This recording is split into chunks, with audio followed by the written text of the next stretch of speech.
مالك بن دينار يقول لقيت واحد مخمور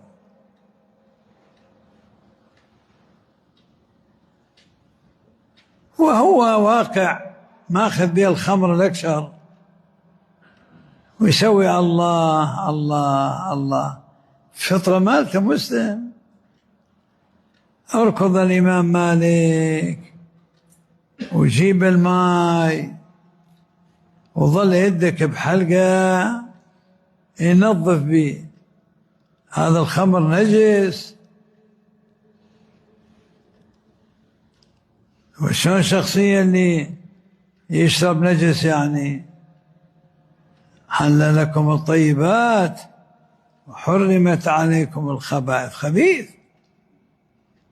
الإمام مالك راح نام،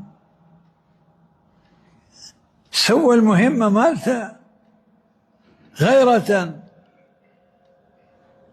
كغيرتكم على قلوب الأمة ودين الأمة وأخلاق الأمة. الله يجعلكم إن شاء الله أهلا لذلك.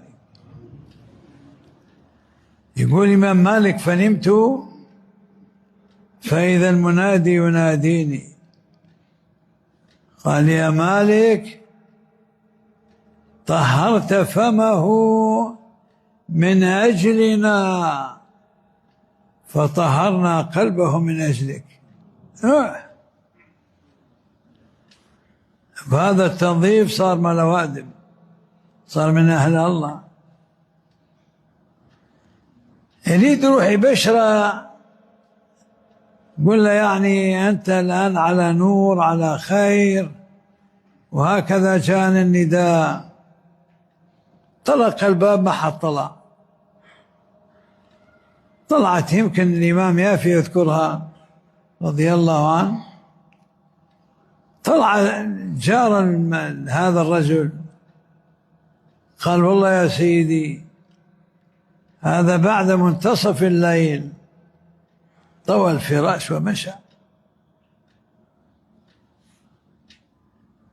أين؟ قال: ما ندري. راحت برها من الزمن، ما أدري سنين أو كذا، وأنا في البيت الحرام أرى رجل ساجد بالتراب ويقول: ربي أتقبل توبتي فأفرح نفسي أم تردها علي فأعزيها؟ إلهي أنا واقف بجنبك فلا تحرمني عن رحاب قربك. يقول الإمام مالك: فتفرست فيه وإذا صاحب المخمور. هذا قام يحكي هكذا بالحكم والرجاء. قلت له: كيف حالك؟ شلون حالك ويا الله هسه؟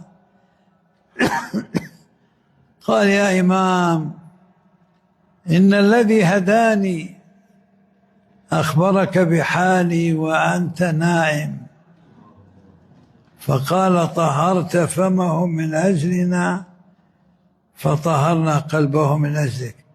صار ممن فتح الله على بصائرهم.